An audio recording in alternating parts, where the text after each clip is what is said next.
जितने भी aspirants gate 2022 या फिर गेट 2023 के लिए बहुत ही अच्छे तरीके से टारगेट कर रहे हैं, उन सभी स्टूडेंट्स के लिए ये बेस्ट अपॉर्चुनिटी है। अनअकैडमी के प्लेटफॉर्म के थ्रू वो सारे स्टूडेंट्स वर्ल्ड के बेस्ट फैकल्टी मेंबर्स से पढ़ सकते हैं। लाइक विष्णु सर, जिनके पास 20+ ईयर्स का एक्सपीरियंस है, रविंद्र बाबू रघुला सर, जो कि CS के स्टूडेंट्स के लिए बहुत ही सुपर फैकल्टी मेंबर है, जो IISc के पास आउट है और 12 ईयर्स का उनके पास में एक्सपीरियंस है। रेड्डी सर, जो कि IIT बॉम्बे के पास आउट है और 13 ईयर्स का एक्सपीरियंस है इनके पास में।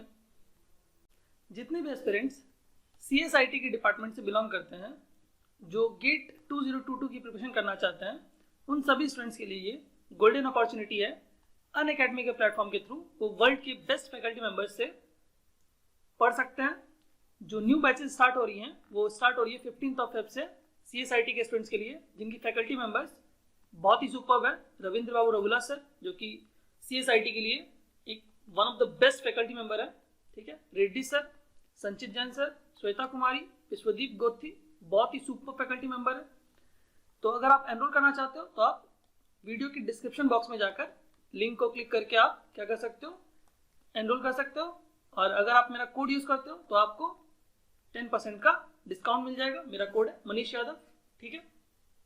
Similarly electronics and communication engineering के स्टूडेंट्स के लिए, जो लोग गेट 2022 की प्रिपरेशन करना चाहते हैं, सिमिलरली बैचेस स्टार्ट हो रही है 15 फेब से, जिनकी faculty members Ankit Goyal sir, जो कि ऑल इंडिया रैंक 1 रह चुके हैं, भीमा शंकर राव, विशाल सोनी सर, जो कि IITian है, Reddy sir, Vishnu sir, Hafiz sir, Siddharth sir, best faculty members आपको देखने को मिल जाएंगे यहाँ पर।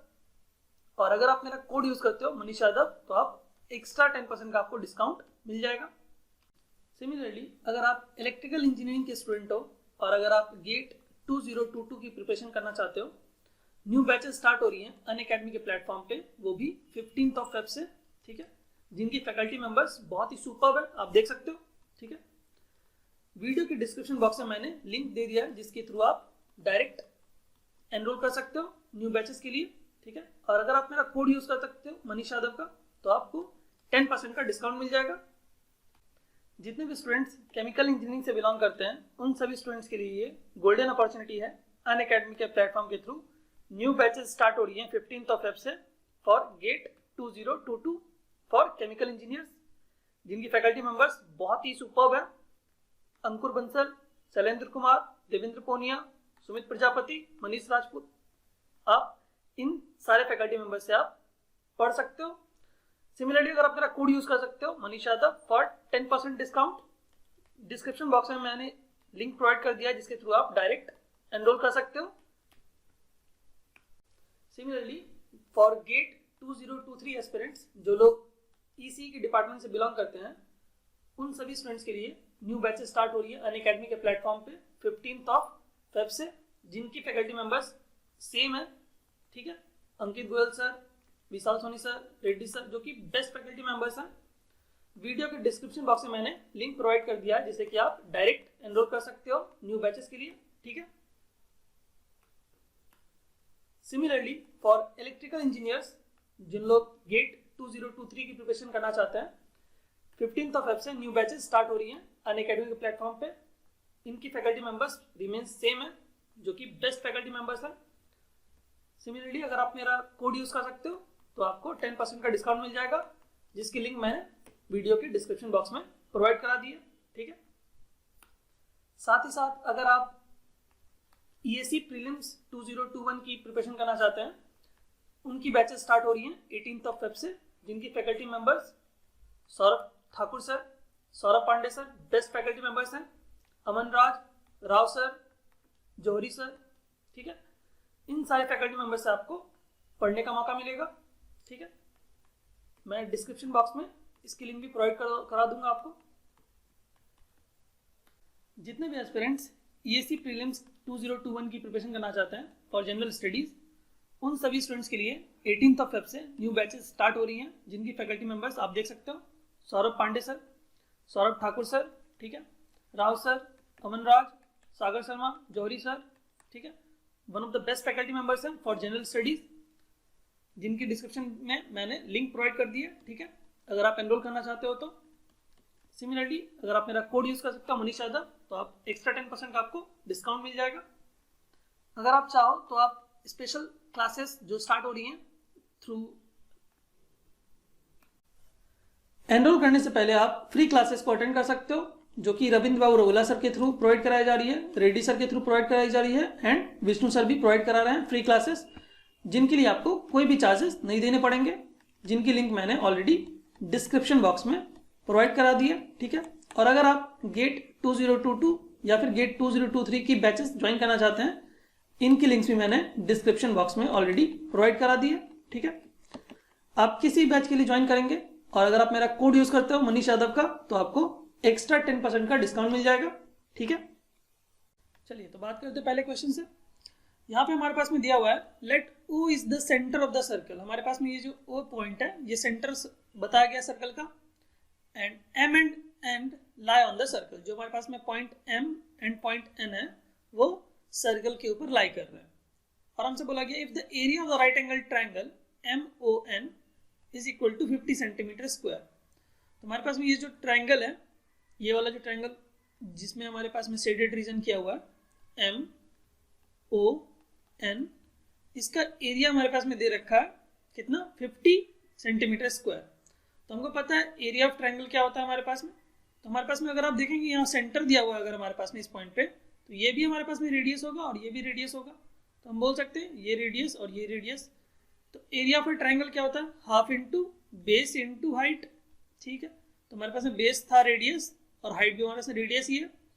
तो हम बोल सकते हैं कि हमारे पास में एरिया किसके बराबर होगा, 50 के बराबर दे रखा है पेपर में। ठीक है, तो हम इसको लिख सकते हैं half r square equal to 50। तो हम लिख सकते हैं आर स्क्वायर इक्वल टू 100। तो आर इक्वल टू लिख सकते हैं अपन प्लस माइनस 10। तो हमारे पास में रेडियस निगेटिव में नहीं होगी, इसलिए मैं रेडियस को पॉजिटिव में रख रहा हूँ। ठीक है, तो हमारे पास में आर की वैल्यू आ गई 10। अब हमसे पूछा गया है area of the circle in centimetre square. तो पूरे सर्कल का एरिया हमारे पास में क्या होगा, तो सर्कल का एरिया क्या होता है हमारे पास में, पूरे सर्कल का अगर हमको एरिया निकालना है तो क्या लिखेंगे, पाई आर स्क्वायर। तो पाई इंटू आर का स्क्वायर, तो हमारे पास में कितना आ जाएगा 100 पाई। बहुत ही आसान क्वेश्चन था। ठीक है, ऑप्शन डी हमारे पास में क्या होगा, इसका करेक्ट आंसर होगा। चलिए बात करते हैं हमारे नेक्स्ट क्वेश्चन पे। बहुत ही प्यारा क्वेश्चन है ये, एकदम एक बार पहले इसको रीड करिए, उसके बाद एक बार अटेम्प्ट लीजिए इस क्वेश्चन पे। ठीक है, चलिए देखते हैं इस क्वेश्चन को।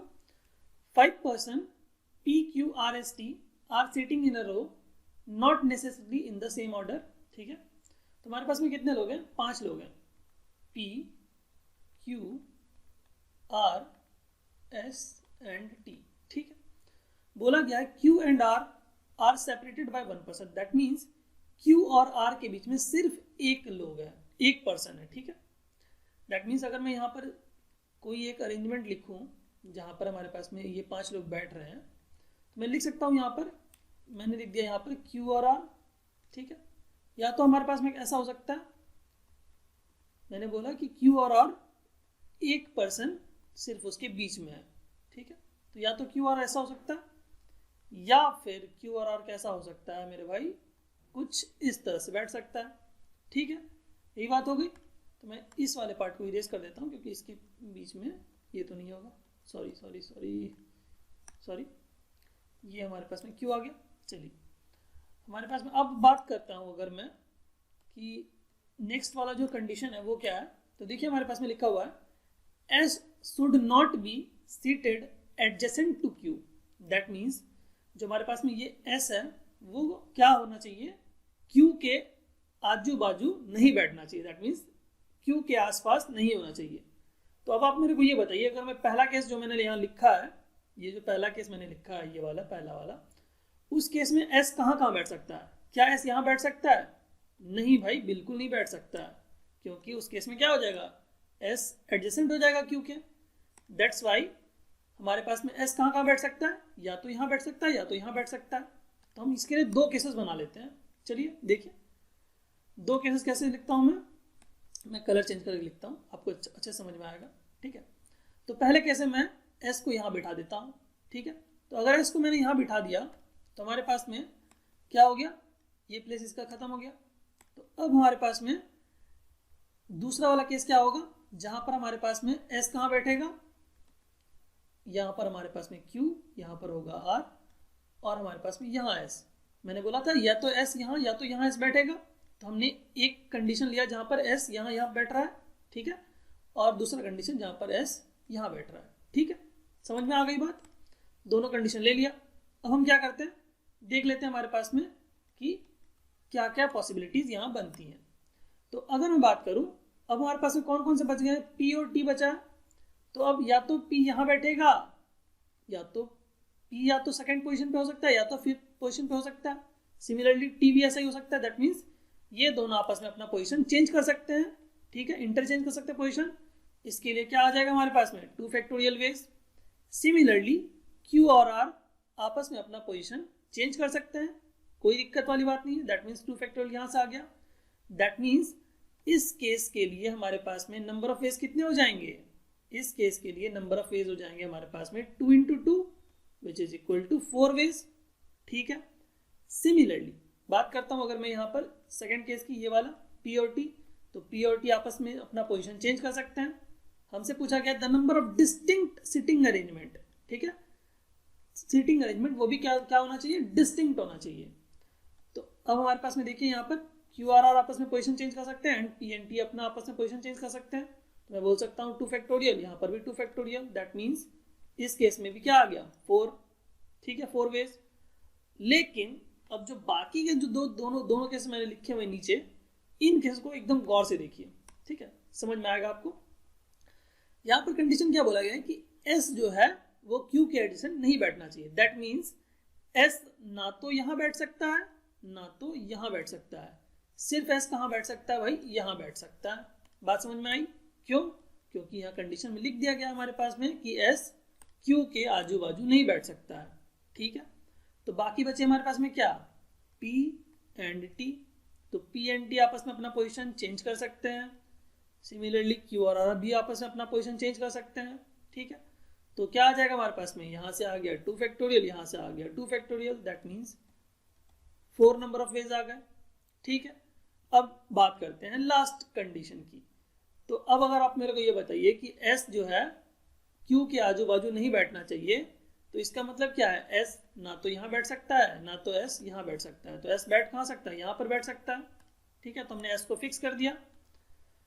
तो अब बाकी जो बचे 2 नंबर्स हैं, डिजिट्स हमारे पास में अल्फाबेट है।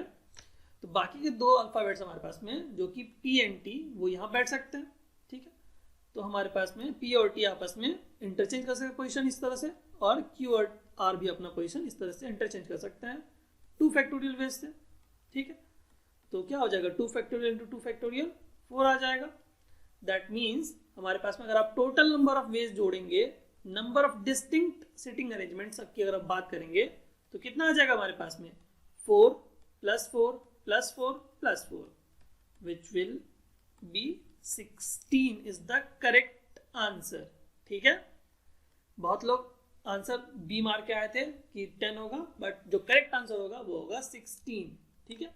बहुत कंफ्यूजन हुआ था इस क्वेश्चन में क्योंकि क्वेश्चन थोड़ा सा ट्रिकी था, ठीक है। आई होप क्वेश्चन आपको समझ में आया होगा। चलिए बात करते हैं नेक्स्ट क्वेश्चन पे। चलिए बात करते हैं हमारे नेक्स्ट क्वेश्चन पे। ये क्वेश्चन हमारे पास में दे रखा, the number of hens, ducks and goats in the farm P are 65, 91, 169 respectively. तो हमारे पास में क्या है, एक फार्म है P जहां पर हमारे पास में हैन, डक एंड गोट्स, इन तीनों का नंबर दे रखा है 65, 91 एंड 169, ठीक है। एक दूसरा फार्म है the total number of hens, ducks and goats in the nearby farm Q। एक और फार्म है Q जहां पर टोटल नंबर ऑफ हमारे पास में hen, duck and goats, that means हमारे पास है फार्म Q में hen plus duck plus goat दे रखा है 416, यही दे रखा है। किसमें दे रखा है भाई, फार्म Q में, ठीक है। चलिए अब बोला गया the ratio of hens is to duck is to goat in the farm Q are इतना। तो हमारे पास में फार्म Q में हैन, डक एंड गोट का रेशियो दे रखा है 15:14:13, ठीक है। तो अगर मैं यहाँ पर x एक्सिस मान लूँ तो भी हमारे पास में मैं कर सकता हूँ, या तो मैं इसका सम कर देता हूँ, कितना आएगा हमारे पास में 5 + 14 19, 19 और 13 हमारे पास में आ जाएगा 32, तो मैं बोल सकता हूं कि हमारे पास में फार्म क्यू में जो हेन का नंबर होगा वो कितना होगा 5/32 इंटू टोटल कितने हैं हमारे पास में 416। तो मैं बोल सकता हूँ ये होगा। ठीक है, सिमिलरली मैं बोल सकता हूँ डक की जो हमारा डक का नंबर होगा फार्म क्यू में वो कितना होगा 14/32 इंटू 416। ठीक है, तो हमारे पास में यहाँ पर क्या आ जाएगा गोट आएगा। तो गोट का वैल्यू क्या हो जाएगा हमारे पास total number of goats in farm Q 13/32 into 416। ठीक है, तो मैं इसको यहाँ इरेज कर देता हूँ और इसकी वैल्यू लिख देता हूँ। ठीक है, तो हमारे पास में यहाँ पर आ जाएगा 13×5 = 65, यहाँ पर आ जाएगा हमारे पास 182 और यहाँ पर आएगा 169। ठीक है, तो ये हमारे पास आप इसको कैलकुलेट कर लीजिएगा, मैंने ऑलरेडी कैलकुलेट कर दिया। ठीक है, तो 65, 182, 169 ये हमारे पास में हैन डक एंड गोट आ गया किसमें क्यू में, फार्म क्यू में हमारे पास में इतने number of hens duck and goats हैं। अब बोला जा रहा है all the hens duck and goats are sent from farm Q to P, that means Q से पी में भेज दिया जा रहा है हैन डक एंड गोट को। तो टोटल नंबर ऑफ हैन कितने हो गए हमारे पास में, टोटल नंबर ऑफ हैंस कितने हो गए 65 + 65 विच विल बी, मैं लिखता हूँ हैन डक एंड गोट। तो टोटल नंबर ऑफ हैंस कितने हो जाएंगे हमारे पास में 65 + 65 130। डक कितने हो जाएंगे हमारे पास में 91 + 182, तो हमारे पास में हो जाएगा 2 और 1 3। ठीक है, और यहाँ हो जाएगा 9 और 8 17 का 7 हाथ में बचा 1 और यहाँ पर आ जाएगा 2। ठीक है, तो कोई दिक्कत नहीं, चेक कर लीजिए। फिर इसके बाद अगर बात करूँ गोट को अगर सम करते हैं तो कितना आ जाएगा हमारे पास, क्योंकि क्यू से पी में भेजा जा रहा है तो हमारे पास में जो पी में कितने हो जाएंगे आप 169 + 169 जो कि हमारे पास में आ जाएगा 338 गोट्स हो जाएंगे। ठीक है, किसमें पी फार्म में। तो total hens ducks and goat in farm P अब कितने हो जाएंगे 130 हैन हो जाएंगे, डक हो जाएगा 273 एंड गोट्स हो जाएंगे 338। तो हमसे पूछा गया है इनका रेशियो क्या होगा, the new ratio of hens is to duck is to goat in the farm P. हमसे पूछा गया पी में हैन डक एंड गोट का रेशियो क्या होगा। तो हम लोग क्या कर लेते हैं, इसको ये कर देते हैं, रेशियो निकाल देते हैं इसका। तो हमारे पास में क्या आ जाएगा 13 × 130। ठीक है, 13 दूनी 26, 13 एकम 13। ठीक है, फिर आएगा यहाँ पे 13 दूनी 26 और कितने बार में आएगा यहाँ पे 13 × 78। ठीक है, कोई दिक्कत नहीं। तो हमारे पास रेशियो कितना आ जाएगा 10:21:26। ठीक है, आप इसको कैलकुलेट कर लीजिएगा अच्छे से। ठीक है, तो हमारे पास में जो ऑप्शन सी है वो क्या हो जाएगा करेक्ट आंसर हो जाएगा।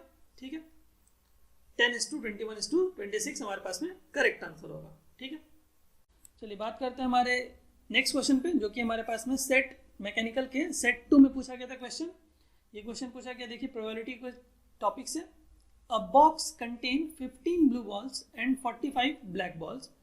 ठीक है, तो हमारे पास में एक बॉक्स हमने बना लेती है। चलिए ये बॉक्स आ गया, इस बॉक्स में बोला गया है 15 क्या है भैया ब्लू बॉल्स हैं, तो मैं लिख देता हूँ BLUE। ठीक है, और 45 है भैया ब्लैक बॉल, तो लिख दिया हमने ब्लैक।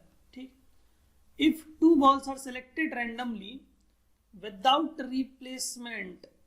ठीक है, वर्ड आ गया विदाउट रिप्लेसमेंट का, दैट मीन्स हम जिस बॉल को बाहर निकाल रहे हैं उस बॉल को हम बाहर ही रहने दे रहे हैं, उसको वापस रिप्लेस नहीं कर रहे हैं। ठीक है, if 2 balls are selected randomly, हम 2 बॉल को सेलेक्ट करके रैंडमली निकाल रहे हैं। ठीक है, बोला गया है the probability of an outcome in which the first selected ball is a blue and the second selected ball is a black.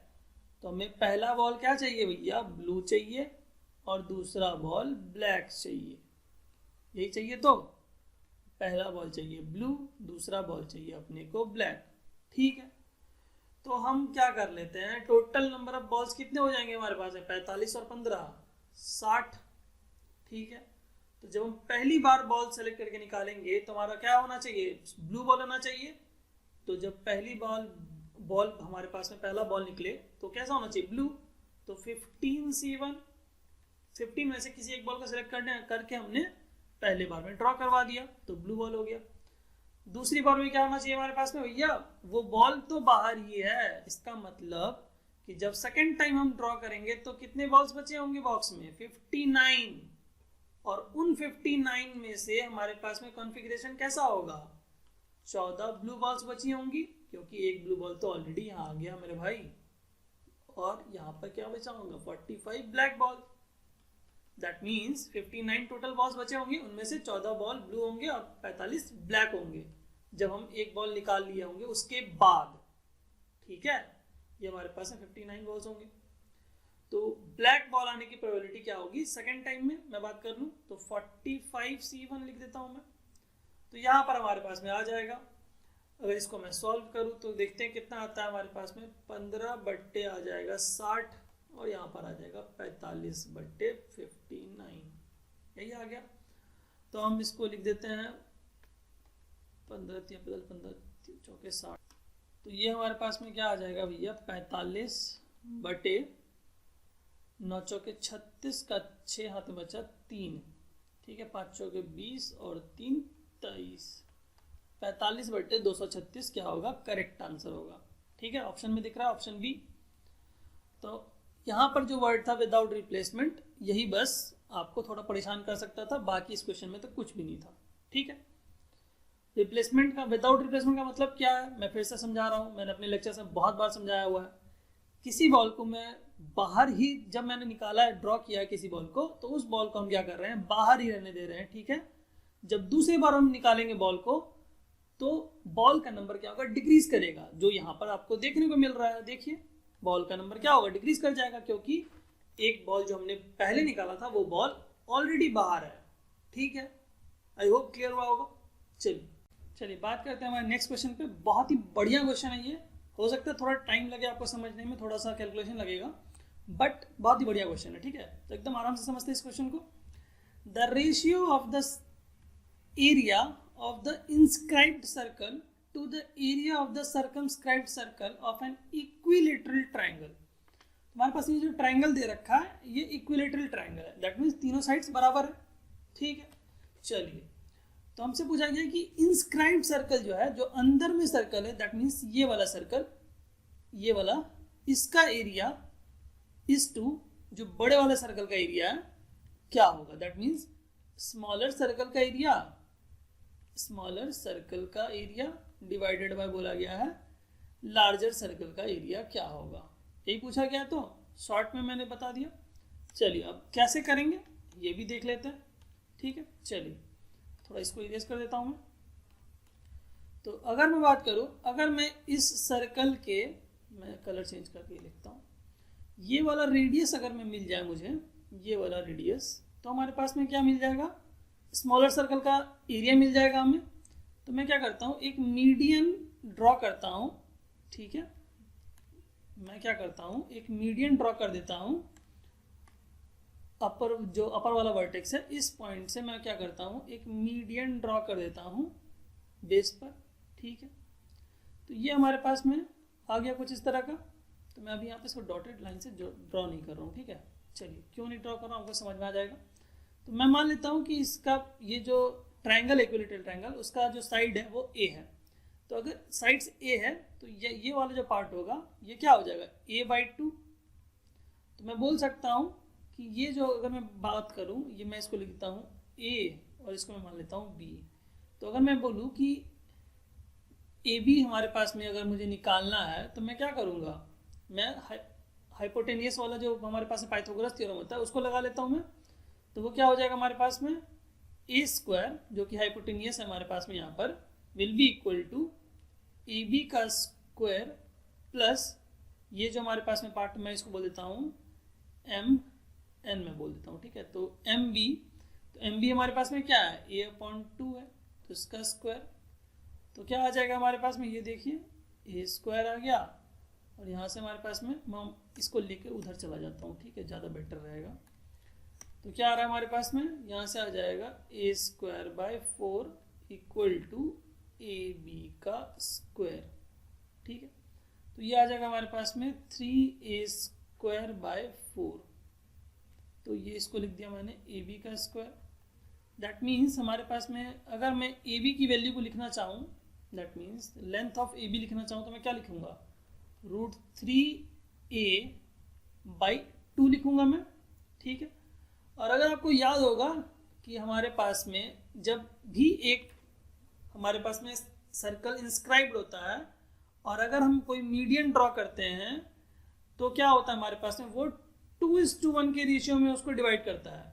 कुछ अगर याद आया तो आपको, जो हमारे पास में इंस्क्राइब्ड सर्कल होता है अगर इक्विलेटरल ट्रायंगल के अंदर, तो वो, और हमारे पास में अगर कोई हम मीडियन ड्रॉ करते हैं जो कि सर्कल के सेंटर से पास करता हुआ जाता है, तो हमारे पास में वो क्या होता है 2:1 के रेशियो में उसको डिवाइड करता है। दैट मीन्स OB जो है हमारे पास में, जो रेडियस R है OB, वो क्या होगा हमारे पास में, OB will be equal to, मैं लिख सकता हूँ 1/3 लिख सकता हूँ। दैट मीन्स इस AB जो है उसका एक तिहाई भाग होगा। That means 1/3 of AB। तो AB क्या है हमारे पास में, √3a/2। दैट मीन्स इस AB का 1/3 होगा OB। दैट मीन्स जो रेडियस है OB स्मॉलर सर्कल का, तो ये क्या आ जाएगा हमारे पास में, आ जाएगा √3a/6। तो ये हो गया हमारे पास में OB, जो कि हो गया स्मॉलर सर्कल का रेडियस, स्मॉलर सर्कल का रेडियस, स्मॉलर सर्कल रेडियस।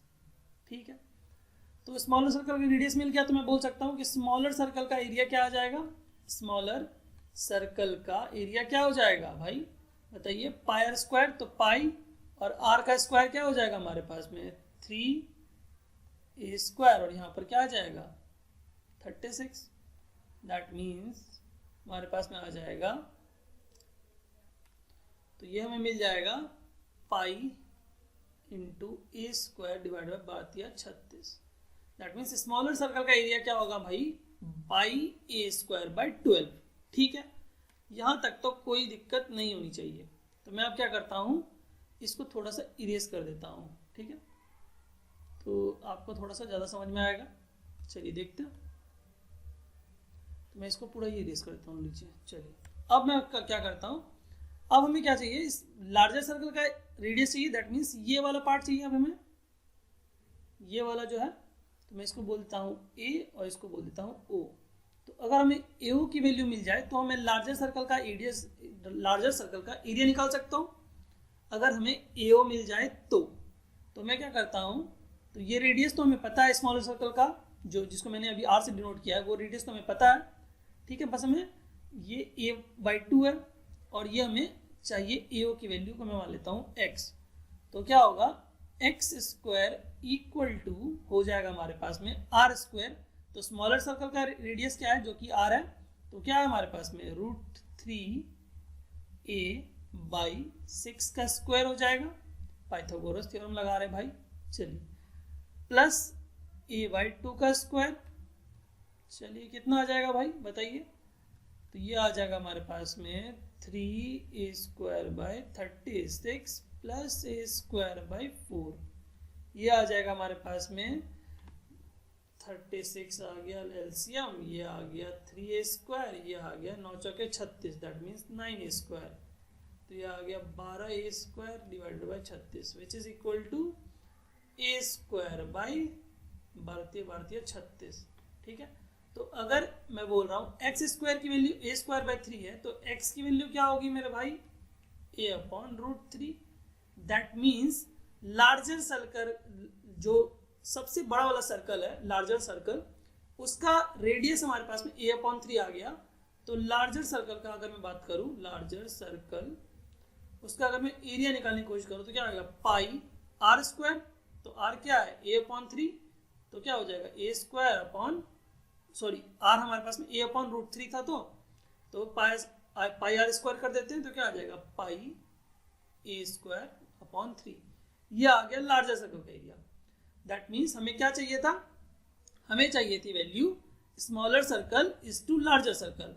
तो क्या करेंगे, मैं इसको इरेज करता हूँ, यहाँ वाले पार्ट को इरेज करके इसी पे लिखता हूँ। ठीक है, तो हमारे पास में क्या चाहिए था, स्मॉलर सर्कल का एरिया, जो कि है पाई a²/12 स्मॉलर सर्कल का area divided by larger circle का एरिया क्या है हमारे पास में, पाई a²/3। तो ये पाई a² कट गया, उल्टा हो जाएगा, दैट मीन्स 3/12 हो जाएगा। तो 3/12 को क्या लिख सकते हैं हम, 1/4, जो कि हमारे पास में ऑप्शन डी में हमें दिख रहा है करेक्ट आंसर। ठीक है, 1/4 क्या होगा, करेक्ट आंसर होगा। That means ratio of the area of the smaller circle divided by larger circle का एरिया क्या हो जाएगा 1/4। ठीक है, आई होप ये क्वेश्चन क्लियर होगा। थोड़ा कैलकुलेटेड था क्योंकि मुझे समझाने में टाइम लग रहा था, इसलिए थोड़ा सा लंबा हुआ होगा सॉल्यूशन। ठीक है, बट आपको आई थिंक क्लियरली समझ में आया होगा। ठीक है, चलिए बात करते हैं नेक्स्ट क्वेश्चन पे, जो कि हमारे पास मैकेनिकल इंजीनियरिंग के सेकंड सेट में गेट 2021 के पेपर में एप्टीट्यूड के पूछा गया था। देखते हैं इसको। क्वेश्चन हमारे पास में ऑल एंटरप्रेन्योर्स आर वेल्दी। तो हमारे पास पहला स्टेटमेंट दिया गया है कि हमारे पास में ऑल एंटरप्रेन्योर्स आर वेल्दी। तो एंटरप्रेन्योर को मैं ई से डिनोट कर देता हूँ और वेल्दी को मैं डब्ल्यू से डिनोट करता हूँ। ठीक है, तो मैं लिख देता हूँ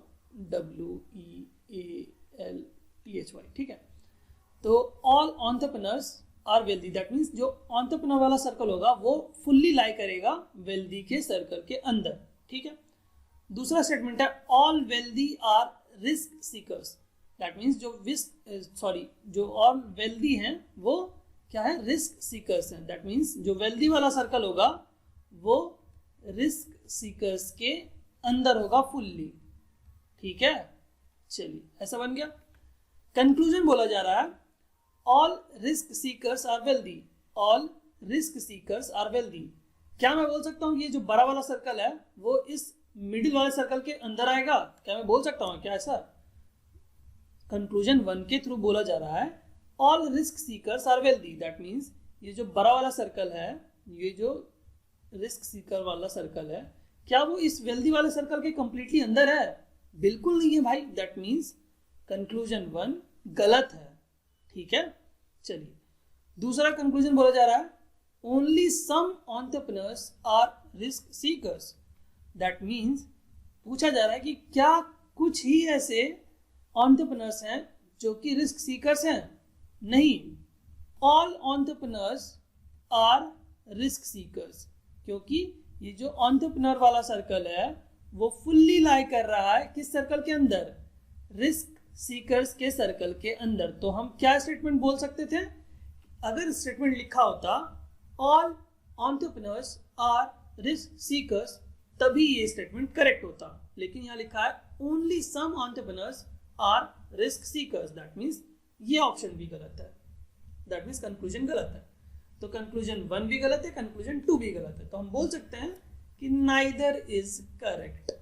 ठीक है, ऑप्शन डी क्या होगा, करेक्ट आंसर होगा। आपको बस ये डायग्राम क्लियरली एकदम समझ में आना चाहिए था, यही इस क्वेश्चन का बेसिक था। ठीक है, चलिए बात करते हैं नेक्स्ट क्वेश्चन पे।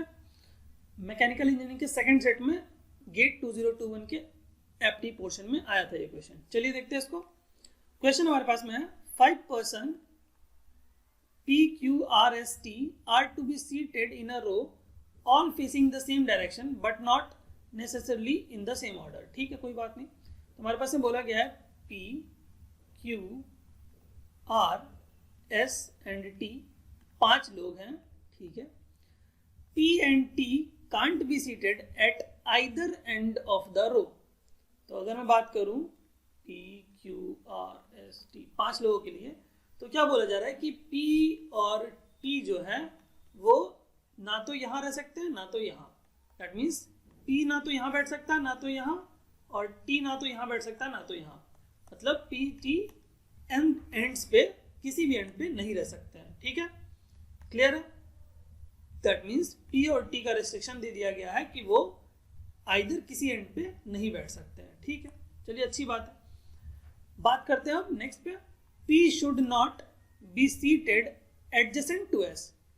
P और S एक साथ आजू बाजू नहीं बैठने चाहिए। ठीक है, P और S आजू बाजू नहीं होने चाहिए। ठीक है, are to be seated at the second position from the left end of the row। Left and हमारे पास में कौन सा होगा, ये वाला एंड होगा, तो उसका सेकंड पोजीशन कौन सा होगा, ये वाला। दैट मीन्स R की पोजीशन को फिक्स कर दिया हमने, बोल दिया गया है कि R की पोजीशन को हमने फिक्स कर दिया। अब बोला जा रहा है the number of distinct seating arrangements possible is. ठीक है, बहुत अच्छी बात है। तो अब आप मेरे को ये बताइए कि हमने अगर R को बोल दिया है कि R लेफ्ट वाले साइड से सेकंड पोजीशन पे है, तो R तो सीट पे बैठ गया है एकदम बिठा के फिक्स होके। ठीक है, तो अब कौन कौन से बचे हमारे पास में? तो अगर मैं बात करूं P और T की, तो P और T क्या बोला गया था कि ना तो P यहां बैठ सकता है, ना तो P यहां बैठ सकता है, ना तो, ठीक है, P और T, P एंड T दोनों एक यहां पर नहीं बैठ सकते, यही बोला गया था।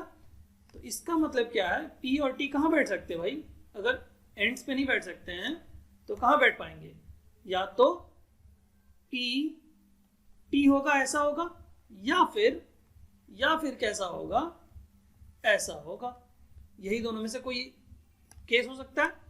दैट मीन्स P और T ऐसे बैठ सकते हैं, या तो फिर TP ऐसे बैठ सकते हैं, क्योंकि एंड्स पे तो नहीं बैठ सकते वो लोग, ठीक है। तो अब आप मेरे को ये बताइए कि अगर इस पैटर्न की मैं बात कर रहा हूं तो अब हमारे पास कौन कौन से लोग बच गए? Q और S बच गया। तो अगर मैं बोलूं कि Q यहां बैठ जाता है और अगर S यहां बैठता है तो ये एक हमारे पास में अरेंजमेंट हो गया, ठीक है, बहुत अच्छी बात है। अब दूसरा अरेंजमेंट क्या होगा हमारे पास में? इसी का मिरर इमेज, सिर्फ क्या करेंगे हम वहां पर, देखिए इसी का मिरर इमेज जहां पर Q और S को जस्ट हम चेंज कर देते हैं, ये आ गया दूसरा। दैट मीन्स दो पैटर्न बन गए। तीसरा पैटर्न की अगर मैं बात करूं, जो यहां पर हमारे पास सेकंड वाला पोजीशन दिख रहा है, तो अब आप मेरे को ये बताइए कि यहां पे मैं Q को और यहां पे मैं क्या S को बिठा सकता हूं? बिल्कुल नहीं बैठा सकता। क्यों नहीं बैठा सकता भाई? क्योंकि आप देख रहे हैं लिखा हुआ है ना, P and S should not be together. तो यहाँ P और S तो टुगेदर हो गया, दैट मीन्स ये वाला चीज तो नहीं हो सकता। S भैया यहाँ तो नहीं बैठ सकता। दैट मीन्स हम क्या कर सकते हैं, यहां पर Q को बिठा सकते हैं, यहां पर S को बिठा सकते हैं, ये तो वैलिड है भाई। दैट मीन्स सिर्फ 3 ही अरेंजमेंट्स, डिस्टिंक्ट अरेंजमेंट्स पॉसिबल होंगे। दैट मीन्स ऑप्शन सी जो है वो एकदम करेक्ट आंसर है भाई, ठीक है। आई होप क्वेश्चन क्लियर हुआ होगा, बहुत ही अच्छा क्वेश्चन था ये, ठीक है। चलिए, thank you so much, thank you.